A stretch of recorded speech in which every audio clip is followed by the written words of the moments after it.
Equipe em Brasília inicia atividades da transição e avalia opções para a PEC no Congresso. Partidos da base de novo governo podem ter 11 ministérios e você vai ver também. Manifestantes ainda contestam o resultado das urnas em diversas cidades do país. Banco Central afirma que saques da poupança superam depósitos em 11 bilhões de reais em outubro.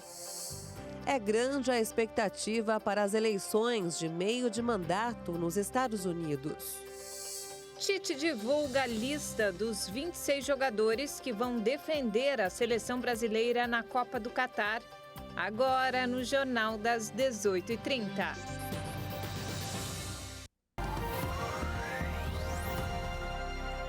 Olá, boa noite. São 18h31 pelo horário de Brasília. Boa noite. Você acompanha agora as principais notícias do Brasil e do mundo desta segunda-feira. O presidente eleito Lula desembarca nesta semana em Brasília para as atividades da equipe de transição do governo federal. Hoje ele se reúne com um grupo de trabalho em São Paulo. A expectativa é pelo anúncio dos nomes que vão compor oficialmente a transição. Em Brasília, Lula espera se reunir com as autoridades dos três poderes, incluindo presidentes da Câmara, Senado, Supremo Tribunal Federal, Tribunal Superior Eleitoral, além do presidente do PSD, Gilberto Kassab. Geraldo Alckmin, coordenador da equipe de transição, vai conversar com o deputado Celso Sabino, presidente da Comissão Mista de Orçamento do Congresso. As lideranças do PT, como Gleisi Hoffmann e Aloysio Mercadante, se reúnem com representantes dos partidos aliados ao novo governo. Esses encontros ainda não têm data definida. A partir dessa semana, devem ser nomeados os componentes da equipe de transição. De acordo com a lei que define os trâmites do processo, o governo eleito tem direito a 50 cargos comissionados para levantar informações e preparar os primeiros atos da próxima gestão. Até o momento, apenas Geraldo Alckmin foi nomeado para compor o grupo como coordenador da transição governamental. O Centro Cultural Banco do Brasil está sendo preparado para acomodar a equipe. Também é aguardado com ansiedade o anúncio dos nomes que vão comandar os ministérios no governo petista. Essa definição deve ter início a partir desta segunda-feira, mas os partidos que apoiaram Lula nas eleições devem ocupar 11 pastas.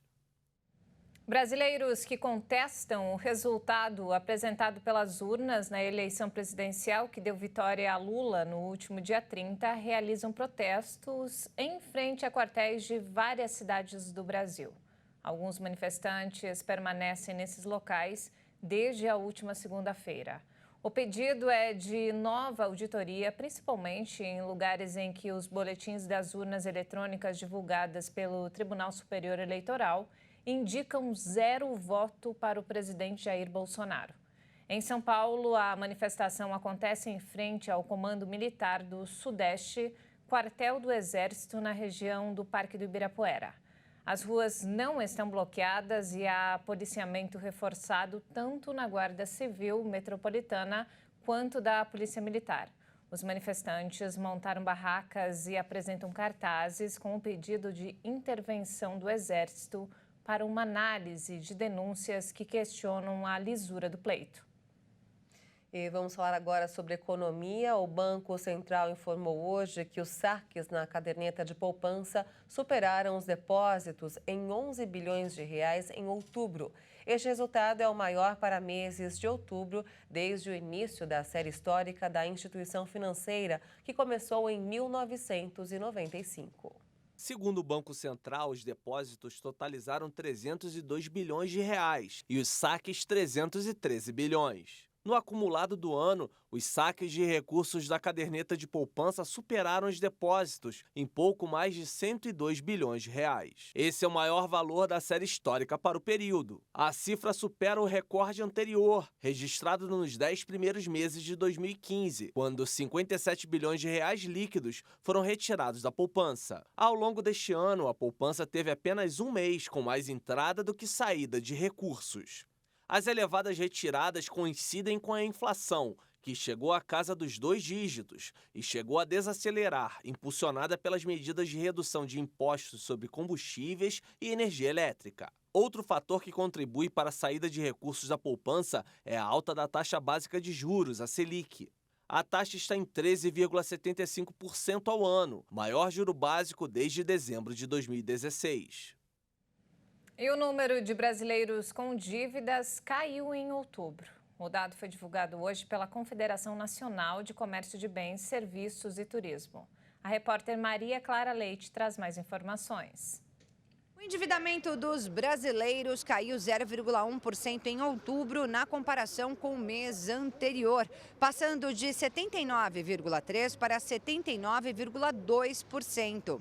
Esse resultado chega após 3 altas consecutivas divulgadas pela CNC. O resultado desse levantamento mostra que o percentual de endividados está um pouco menor entre todas as classes, tanto entre as famílias de rendas consideradas baixa e média, com até 10 salários mínimos, quanto para as que contemplam renda acima desse valor. Só que mesmo com a baixa geral em outubro, nos últimos 12 meses a proporção de endividados no Brasil cresceu 4,6 pontos percentuais. O Paraná registra o maior endividamento populacional, seguido pelo Rio Grande do Sul e Rio de Janeiro. Já Goiás é o estado com menor número de pessoas com dívidas. Entre os endividados, a maioria tem parcelas atrasadas no cartão de crédito, pouco mais de 86% do total. Em segundo lugar, aparecem os carnês, com quase 20% da população endividada. E vamos agora ao mercado financeiro. O dólar fechou em alta nesta segunda-feira, em um dia marcado pela alta volatilidade no exterior. No radar dos investidores, dados econômicos que serão divulgados no Brasil, nos Estados Unidos, na Europa e na China ao longo da semana. A moeda norte-americana subiu 2,22% e encerrou o dia cotada a R$ 5,17 na venda. O Ibovespa, o principal índice da Bolsa de Valores de São Paulo, a B3, fechou em forte queda hoje, com desempenho negativo da Petrobras e de grandes bancos. O Ibovespa recuou 2,38% a 115.342 pontos. Dados do Banco Mundial revelam que caiu o número de pessoas que vivem abaixo da linha da pobreza no país. Eram 11.300.000 pessoas em 2018. Em 2020, passou para 4.100.000 pessoas. O resultado veio com o auxílio emergencial e o desafio é manter benefícios sociais sem prejudicar as contas públicas. O resultado mostra que 7.200.000 pessoas saíram da extrema pobreza. O Banco Mundial considera em situação de extrema pobreza as pessoas que recebem até R$ 12,60 por dia. O resultado veio com o pagamento do auxílio emergencial de R$ 600 em 2020. Isso demonstra que o programa de transferência de renda é a forma mais eficaz de reduzir a extrema pobreza no Brasil. Para especialistas, pouco importa se vai continuar com o nome de Auxílio Brasil ou Bolsa Família. O dinheiro entregue diretamente ao beneficiário é usado pela população na melhoria de qualidade de vida e é um gasto público de qualidade. E vamos agora direto ao Rio de Janeiro com informações desta segunda-feira com o nosso repórter Anderson Nascimento. Boa noite, Anderson.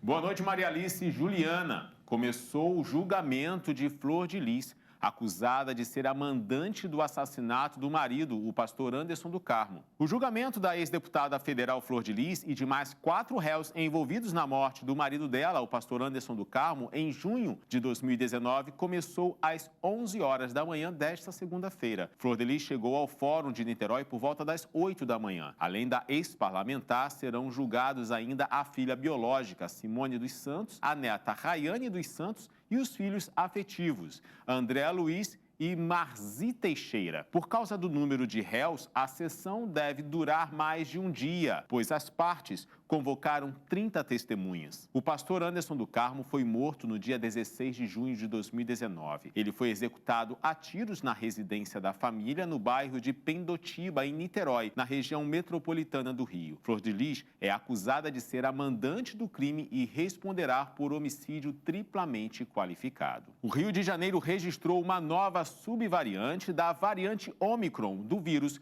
que causa a Covid-19. A BQ1 contaminou uma mulher de 31 anos, moradora da Zona Norte. De acordo com a Secretaria Municipal de Saúde, ela passa bem, não está internada e está vacinada. A confirmação foi feita pelo laboratório da Fiocruz. Houve também um salto de casos positivos da Covid-19 na última semana. A preocupação aumenta porque muita gente ainda não tomou pelo menos uma dose de reforço contra a Covid-19. Maria Alice e Juliana, eu fico por aqui com a torcida já para o Brasil na Copa do Mundo. Até amanhã. Muito obrigada, Anderson. Nós também estamos aqui na torcida. Sempre na torcida. Uma ótima noite, Anderson. E veja a seguir. É grande a expectativa para as eleições de meio de mandato nos Estados Unidos. E ainda, Tite divulga a lista dos 26 jogadores que vão defender a seleção brasileira na Copa do Catar. Os detalhes em instantes. Até já.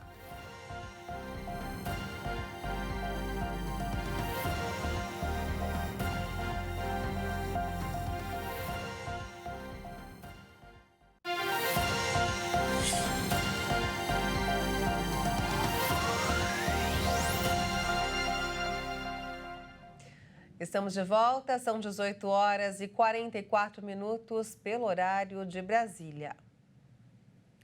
E a segunda-feira foi de expectativa nos Estados Unidos e no mundo com a eleição de meio de mandato no país. Amanhã, os americanos vão às urnas para decidir se o atual governo vai conseguir manter as estreitas maiorias no Congresso dos Estados Unidos. As eleições de meio mandato, nas quais estão em jogo a Câmara de Representantes, 30 assentos no Senado, 36 governadores e praticamente todas as assembleias locais. Essas eleições se tornaram um referendo sobre o ocupante da Casa Branca. Em mais de 160 anos, o partido do presidente raramente escapou da punição. Como acontece a cada 2 anos, todos os 435 assentos na Câmara de Representantes dos Estados Unidos estão em disputa. No Senado, que tem 100 cadeiras com mandato de 6 anos, serão renovadas 35, que começarão seu mandato em 3 de janeiro de 2023. Os americanos também vão eleger os governadores de 36 dos 50 estados da União, bem como uma série de autoridades locais. De acordo com as últimas pesquisas, a oposição republicana tem boas chances de conquistar entre 10 e 25 cadeiras na Câmara Baixa, mais do que o suficiente para arrebatar a maioria. Em contrapartida, as pesquisas são mais variadas sobre o destino do Senado, mas os republicanos parecem ter vantagem também. A ONU pretende, em até 5 anos, que toda a população mundial esteja protegida por um sistema de alerta precoce para desastres meteorológicos. O objetivo foi anunciado hoje na COP27, evento que reúne líderes mundiais para discussões sobre o meio ambiente no Egito.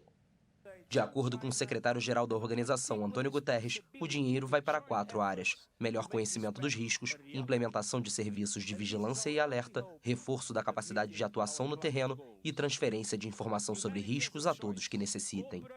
O financiamento de medidas é um dos pontos-chave das discussões da conferência. Em um encontro com jovens à margem da reunião, o presidente francês Emmanuel Macron disse que os europeus pagam sua parte e que é a hora de pressionar os países ricos não europeus.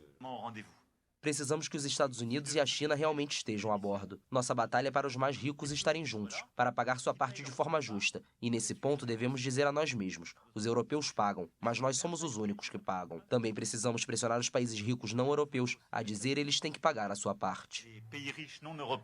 O presidente chinês Xi Jinping não vai participar da COP. E o colega americano Joe Biden vai estar no evento por apenas algumas horas, no dia 11 de novembro. A conferência é cercada de medidas de segurança, o que acaba por afastar a participação de ativistas ambientais, como Niombi Morris, que viajou de Uganda com a esperança de poder falar com os líderes reunidos na COP27. Fiquei feliz quando anunciaram que a COP seria na África e pensei que talvez tivesse a oportunidade de estar na sala de negociação, mas hoje não me foi permitido o acesso à sala. A Human Rights Watch disse que houve dezenas de prisões arbitrárias de manifestantes no Egito. A cúpula do clima vai até o dia 18 de novembro. Especialistas alertaram que as demissões em massa do Twitter podem afetar a capacidade da plataforma de conter a desinformação. A rede social foi comprada oficialmente na semana passada pelo bilionário Elon Musk e, desde então, uma série de conflitos envolvendo a administração da empresa surgiram. O Twitter demitiu cerca de metade de seus 7.500 funcionários na sexta-feira, poucos dias antes das eleições de meio de mandato nos Estados Unidos, quando a circulação de conteúdo falso nas redes sociais deve aumentar. Musk insistiu que as demissões eram necessárias, já que a empresa estava perdendo mais de 4 milhões de dólares por dia. A Free Press faz parte de uma coalizão de mais de 60 grupos da sociedade civil, que na sexta-feira convocou os anunciantes a boicotar a plataforma até que ela se comprometa a ser um lugar seguro. O lançamento da assinatura do Twitter Blue por $8 por mês para usuários que desejam uma conta certificada e outros benefícios parece estar em andamento uma semana depois que Elon Musk assumiu o controle da rede social. Até agora, a verificação era gratuita e serve como prova de autenticidade para contas de usuários como políticos, governo e jornalistas, celebridades e atletas. O presidente da Ucrânia, Volodymyr Zelensky, disse que a Rússia está preparando ataques em massa para destruir a infraestrutura elétrica do país. Desde o dia 10 de outubro, o sistema elétrico ucraniano tem sido afetado por múltiplos ataques russos contra a infraestrutura energética. Com lanternas e velas, os ucranianos dão um jeito de conseguir luz em meio à crise energética do país. Para evitar um apagão total, a operadora nacional Ukrenergo aplica cortes de eletricidade programados na capital e outras cidades e regiões da Ucrânia. Irene e Igor se preparam para mais um corte no prédio onde moram em Kiev. O maior problema para nós é a guerra. Conseguimos lidar com todo o resto, mas para nós, Irene é uma escritora e eu sou um físico. Além disso, faço muita coisa na internet. Esse é o maior problema dos cortes, a internet. Os cortes programados acontecem através de um rodízio de distritos e a lista pode ser acessada no site da operadora. Na noite de quinta para sexta-feira, cerca de 4,5 milhões de pessoas em Kiev e 10 regiões do país ficaram temporariamente sem eletricidade. Apesar do terror energético, como o presidente Volodymyr Zelensky classificou a situação do país, há quem tente amenizar a dificuldade com um pouco de romantismo. Se não fosse pela guerra, eu viveria esse romance à luz de velas. Uma vidinha tão primitiva, na qual uma pessoa se levanta no nascer do sol e se deita com o sol.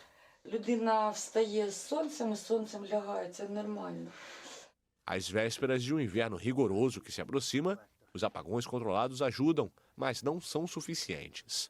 No sábado, a Ukrenergo anunciou restrições adicionais com cortes de emergência. Também houve cortes de água no início da semana em algumas regiões da capital, após novos ataques russos.